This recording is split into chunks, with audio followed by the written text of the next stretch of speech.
Guys, today we're on Unit 10, Lesson 6, and we're going to be discussing limits and continuity.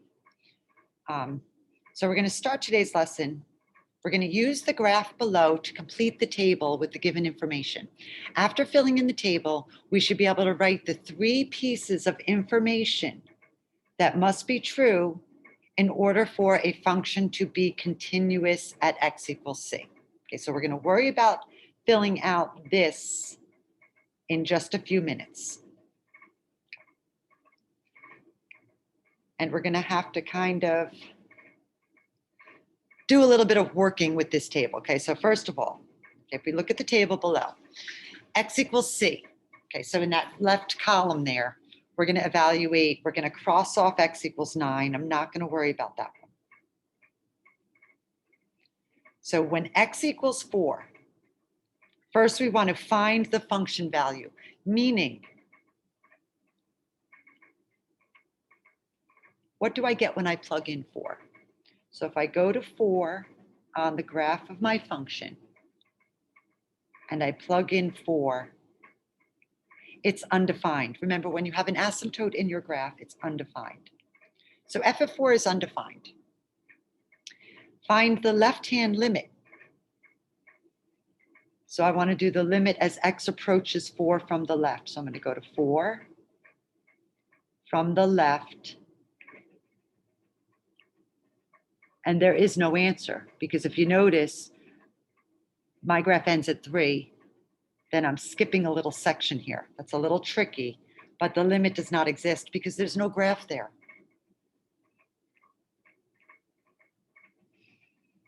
Find the limit as x approaches 4 from the right. Okay, so maybe I should write that down.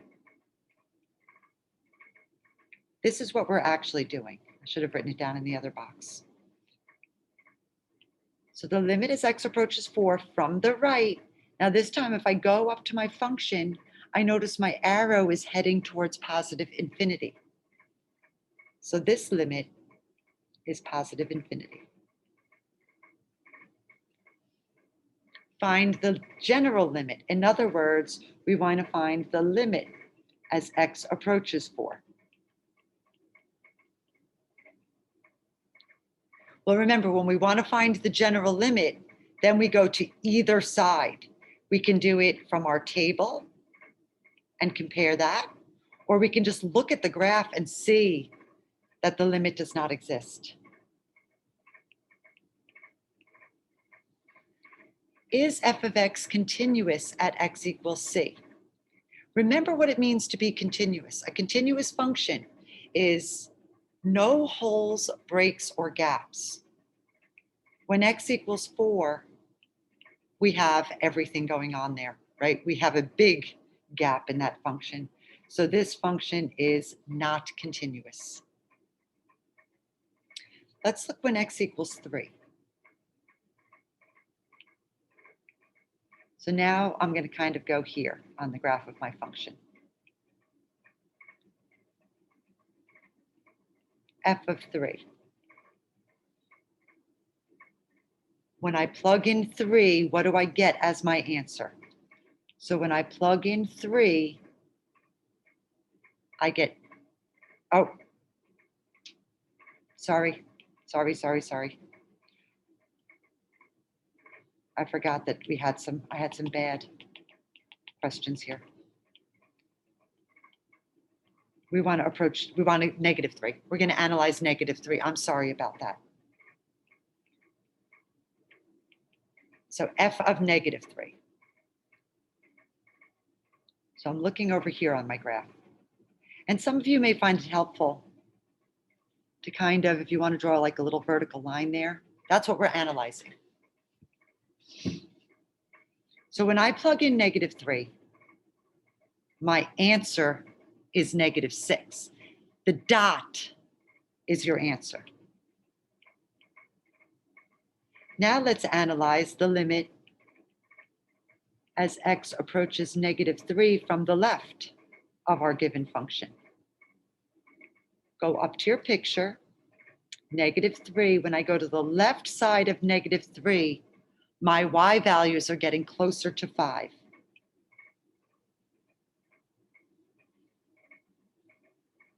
What happens when we evaluate the limit as x approaches -3 from the right of our function? When I go to the right of -3, my y values once again are getting closer to 5. So what is the limit as x approaches -3? Well, since my left limit and my right limit are the same, right? Since I'm approaching the same number, remember that missing point there, that does not matter. Your y values matter. My limit is 5. Is this function continuous? Remember, continuous means I can just move through the point without lifting up my pencil. No, I have to lift up my pencil, go down there, and then go back up to the graph. So this function is not continuous. Now let's look when x equals 0. F of 0 equals. When I plug in 0, I get 6.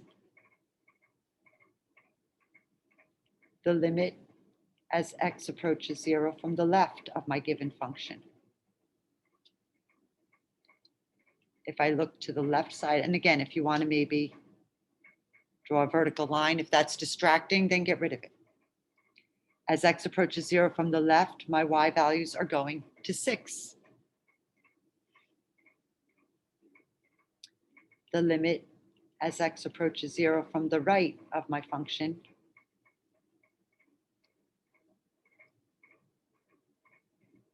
my y values again are going to 6. What is the general limit? Now remember, we consider both directions.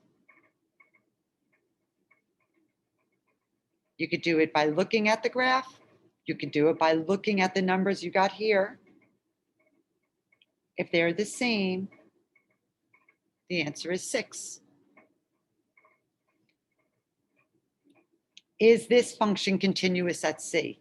Visually, when I pass through 0, right, when I plug in 0, can I draw that portion of the graph without lifting up a pencil? Absolutely. So yes, this function is continuous at C. What do you notice? In order for a function to be continuous, right, our limit and our function value are the same numbers.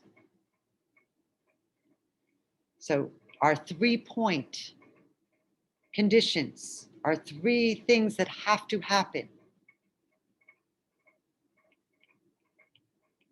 When I plug in a number, I have to get an answer.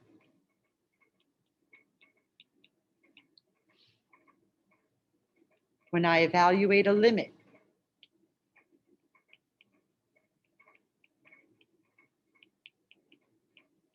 I have to get an answer. And most importantly, the limit has to equal the function value. So those are the 3 conditions that have to exist. So now, without breaking it down, let's look at this next little piece here. Is f of x continuous at x equals -5? So now what do we have to do? I'm going to evaluate -5. F of -5 is -2. I'm going to evaluate the limit as x approaches -5. Now, when I evaluate the limit, notice what's happening on your graph. Now, we could do it right visually from the graph if we want. At -5, what do you see here? My left limit does not match my right limit, right? I have a big space here. So my limit does not exist. Is this function continuous? Obviously not, right? We see this big jump right there on our graph. No. Why? Well, which one of our rules failed? I get a function value, but I did not get a limit.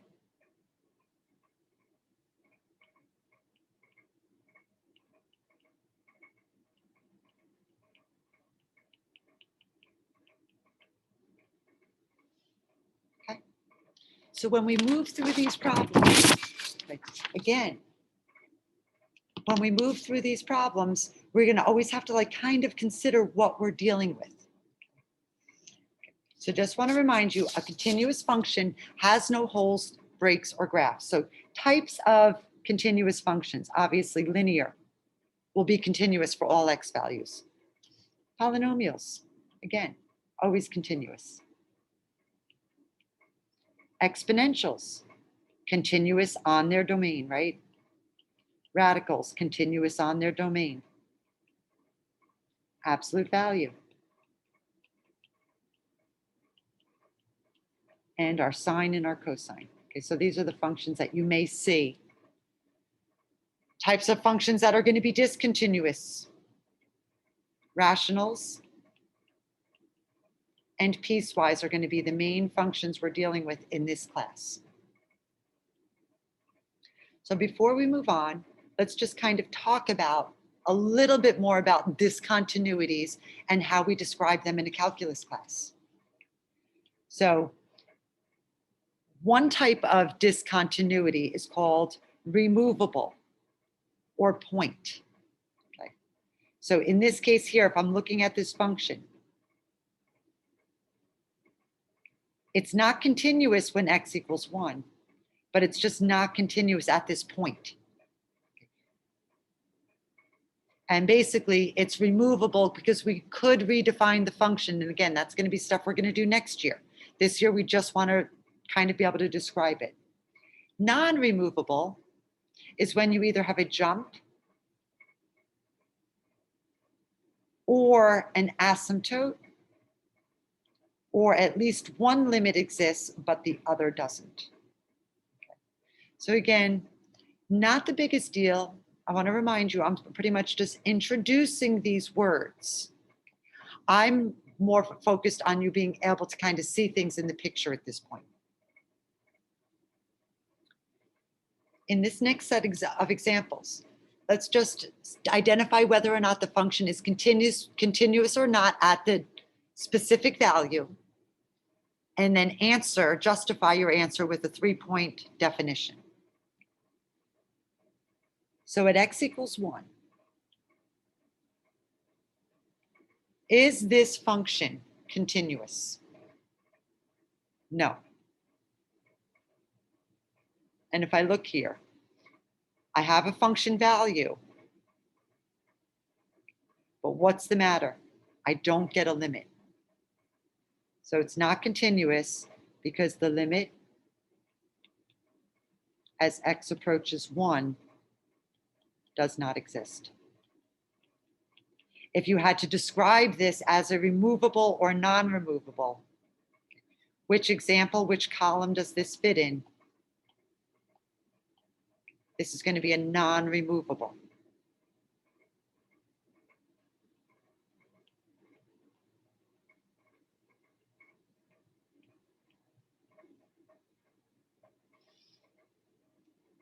In our next example, when x equals 1, is this function continuous?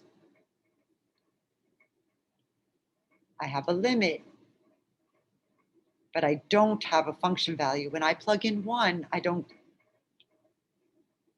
no. Because f of 1 is undefined. This is called a removable, right? This fits this category over here. And in my last example, when I look at 1, when I plug in 1, I get an answer. When I evaluate the limit, I get an answer. All 3 of those answers match. So at x equals 1, yes, this function is continuous. And the reason being, because the limit as x approaches 1 is the same value that I get when I plug in 1. Okay. It's pretty easy to see continuity on the graph of a function, because if you just think about not lifting up your pencil, it's easy to deal with. When we're dealing with algebraic situations, it sometimes gets a little bit trickier. So I just want to remind you, whenever we evaluate, we're going to always plug in a number.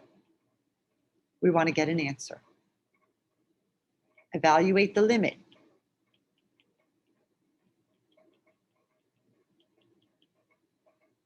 And then compare. Whenever when the first thing fails, you're done. As soon as something fails, your function is not continuous.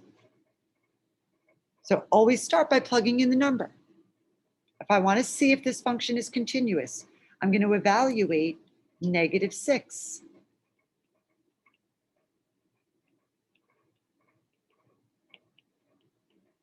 Undefined. Already done. Since I don't get an answer, it's not continuous at c equals -6. Not going to be so concerned about you justifying at this point. I just want you knowing the steps of what to do. In example 2, I'm dealing with a piecewise function. So I want to figure out if this function is continuous at c equals 0. I'm going to start by plugging in 0. When I plug in 0, I get 1 as my answer. Now I have to evaluate the limit as x approaches 0 of the given function. So we have to think about, how do I evaluate this limit? Go up to your piecewise function and think about what's going on.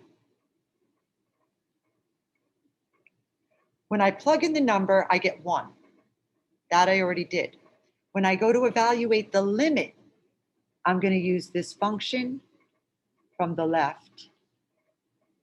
Same function. X squared minus 6 over x plus 6 when I'm plugging in numbers from the right. So I'm evaluating one-sided limits, but I'm using the same function. Okay. So I can just do it in one step. So I'm going to evaluate x squared minus 6 over x squared plus 6. 0 squared minus 6, 0 squared plus 6. I get -6 over 6, which is -1. Plug in a number, get an answer. Evaluate the limit, get an answer. Do those two numbers match? Since they're not equal to each other, right, this function is not continuous. Maybe I will justify this time. Not continuous. And the reason being, the limit as x approaches 0 does not equal f of 0.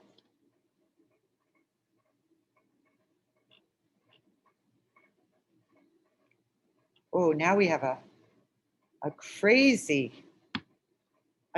looking piecewise function. Break it down. If I want to test whether or not it's continuous at x equals 0, right? I'm testing at that point, at that jump, without having to sketch the function. I start by plugging in 0. What is f of 0? When I plug in 0, I'm going to use this rule. When I plug in 0, I get 0 for my answer. Now I want to evaluate the limit as x approaches 0. So I want to think about, how do I evaluate this piecewise? And my two main pieces right now are 0 and 2, right? When I'm less than 0, I'm plugging into x squared. When I'm greater than 0 but less than 2, I'm plugging into x plus 1. And when I'm in between 2 and 5, I'm plugging into 5 minus x. At this point here, we're just concerned was 0. So if I go to evaluate the limit as x approaches 0 of this given function, I see I have to break it into 2 pieces. I need to evaluate a left limit and a right limit because my function behaves differently from either direction. So I'm going to use that rule and I'm going to use that rule. The limit as x approaches 0 of 0 squared is just 0. If I plug 0 down here, I get 1. What do you notice about these two numbers? They're not equal, so this limit does not exist. Plug in a number, I got an answer. I evaluate the limit, I did not get an answer. So no, not continuous at x equals 0 or c equals 0. And if you had to explain why, because the limit as x approaches 0 does not exist. Let's look at c equals 2 of this given function. Start by plugging in your number. F of 2. What rule am I going to use? So now we're looking here. Right now we're looking here. When I plug in 2, I'm going to use the bottom rule. 5 minus 2 equals 3. So when I plug in my number, I get an answer. Now I need to evaluate my limit. My limit as x approaches 2. When I go up to my function to see what to do, it's a piecewise function, so I need to break it up. Limit as x approaches 2 from the left, the limit as x approaches 2 from the right. What rule am I going to use when my numbers are less than? I'm using x plus 1. What rule am I going to use when my numbers are greater than? I'm plugging 2 into 5 minus x. 2 plus 1 is 3. 5 minus 2 is 3. My overall limit is going to be 3 because these numbers are the same.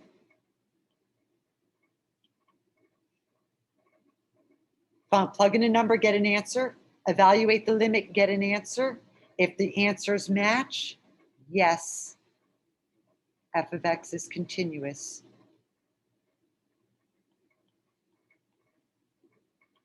At c equals 3. Because, and remember, I'm not going to get so technical, but I'd like you to see this. F of 2 equals the limit as x approaches 2 of our given function. Okay, so that's a little bit of continuity. We're going to discuss this again tomorrow. Practice your homework questions, and we will see each other soon.